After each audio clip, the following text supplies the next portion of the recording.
ರಕ್ಷಣೆಗಾಗಿ ಧರ್ಮಯುದ್ಧ ನಮ್ಮ ರಾಜ್ಯಾಧ್ಯಕ್ಷರನ್ನು ಕರೆ ಕೊಟ್ಟಿದ್ದಾರೆ. ಮುಂದಿನ ವಾರ ಡೇಟನ್ನು ನಿಗದಿ ಮಾಡ್ತೀನಂತ ನಿನ್ನೆ ಹೇಳಿದ್ದಾರೆ.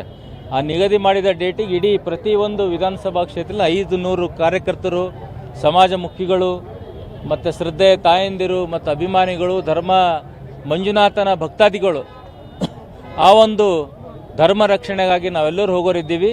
ಪ್ರತಿಯೊಂದು ವಿಧಾನಸಭಾ ಕ್ಷೇತ್ರದಲ್ಲಿ 500 ಮಿನಿಮಮ್ 500 ಜನ ನಾವು ಅಲ್ಲಿ ಹೋಗಿ ಪಾಲ್ಗೊಂಡು ದೊಡ್ಡೊಂದು ಸಭೆ ಮಾಡಿ ಈ ಕಾಂಗ್ರೆಸ್ ಸರ್ಕಾರದ ವೈಫಲ್ಯ, ಹಿಂದೂ ವಿರೋಧಿ ಧೋರಣೆ, ಸಿದ್ದರಾಮಯ್ಯರು ಮಾಡುತ್ತಿರುವ ಅನ್ಯಾಯಗಳು ಮತ್ತು ಪ್ರಗತಿಪರ ಚಿಂತಕರ ಕೈಯಲ್ಲಿ ಏನು ಸಿಲುಕಿದ್ದಾರೆ ನಮ್ಮ ಮುಖ್ಯಮಂತ್ರಿಗಳು, ಅದನ್ನು ಜನರಿಗೆ ತೋರಿಸ್ಬೇಕಂತ ಆ ಒಂದು ಹೋರಾಟ ನಮ್ಮ ರಾಜ್ಯಾಧ್ಯಕ್ಷ ನೇತೃತ್ವದಲ್ಲಿ ಮಾಡ್ತಾ ಇದ್ದೀವಿ. ಇವತ್ತು ಕೂಡ ನಮ್ಮ ಜಿಲ್ಲಾಧ್ಯಕ್ಷ ನೇತೃತ್ವದಲ್ಲಿ, ಎಲ್ಲ ಮಂಡಲ ಅಧ್ಯಕ್ಷ ನೇತೃತ್ವದಲ್ಲಿ ಸಹಸ್ರಾರು ಸಂಖ್ಯೆಯಲ್ಲಿ ತಾವು ನೋಡಿದಿರಿ.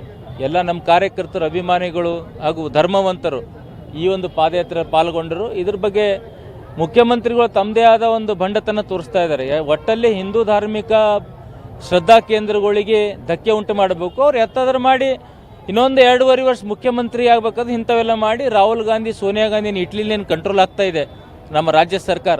ಅವ್ರಿಗೆ ಖುಷಿ ಪಡುವಂಥ ಕೆಲಸ ರಾಜ್ಯದ ಮುಖ್ಯಮಂತ್ರಿಯವರು ಮಾಡ್ತಾ ಇದ್ದಾರೆ. ಅದು ಅವರು ಮಾಡ್ತಾ ಇದ್ದಾರೆ ಅಂತ DK ಶಿವಕುಮಾರ್ ಇಲ್ಲ, ಒಂದು ಷಡ್ಯಂತ್ರ ಆಗಿದೆ ಅಂತ ಅಲ್ಲಿಂದಲೇ ಟ್ವಿಸ್ಟ್ ಕೊಟ್ಟರು. ಮುಖ್ಯಮಂತ್ರಿ ಮಾಡೋದು ತಪ್ಪಿದೆ, ಧರ್ಮ ಅತಂತ್ರದಲ್ಲಿದೆ ಅಂತ ಅವರೇ ಒಂದು ಕೊಟ್ಟ ತಕ್ಷಣ ಅವರು ಕೂಡ ಎಚ್ಚರಿಕೆ ಆದರು. ಯಾಕೆ ಅವ್ರಿಗೆ 2 ವರ್ಷ ಕಂಟಿನ್ಯೂ ಆಗೋದು, ಅವ್ರಿಗೆ 2 ವರ್ಷ ಬಾದ್ ಇವ್ರಿಗೆ ಆಗದ ಮುಖ್ಯಮಂತ್ರಿ. ಬಟ್ ಅಲ್ಲಿಂದಲೇ ಒಂದು ಮಿಸ್ಅಂಡರ್ಸ್ಟ್ಯಾಂಡಿಂಗ್ ಸ್ಟೇಟ್ಮೆಂಟ್ ಕೂಡ ನಾವು ನೋಡಿದ್ದೀವಿ ವಿಧಾನಸಭೆಯಲ್ಲಿ 10 ದಿನದಲ್ಲಿ. ಅದಕ್ಕೆ ಜನ ಯಾರೂ ಒಪ್ಪಲ್ಲ. ಈ ರೊಚ್ಚಿಗಿದಿ ಸರ್ಕಾರ ಪಾಪದ ಕೂಡ ತುಂಬಿದೆ. ಇದು ನಾವು ಜನರು ಶಾಪ ಕೊಟ್ಟದ್ದು ಏನು ಆಗ್ತಾ ಇಲ್ಲ. ಅವ್ರಿಗೆ ಭಗವಂತ ಶಿವನೇ ಒಂದು ಶ್ರಾಪ್ ಕೊಡ್ತಾನಂತ ಈ ಸಂದರ್ಭದಲ್ಲಿ ಹೇಳಕ್ಕೆ ಇಷ್ಟಪಡ್ತೀನಿ.